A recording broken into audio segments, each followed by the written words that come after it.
Hello and welcome to my English video lessons. Today I'm going to share with you a very little tip which has great impact on English listening and speaking. In fluent speech, native English speakers do not talk word by word like this. Rather, they link a lot of words together. And because of this linking, speakers of other languages often have difficulty hearing individual words. So, here comes my tip.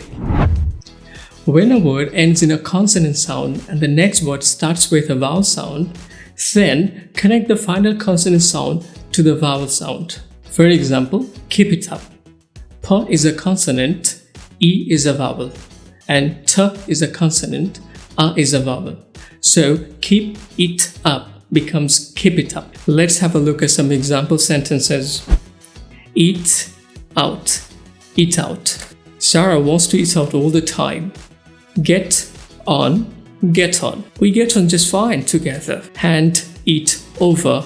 Hand it over. Hey, that's my special chocolate. Hand it over. Okay, now, can you think of any examples of this? If you can, write some of them in the comments. Okay, that's it. I hope you enjoyed this video.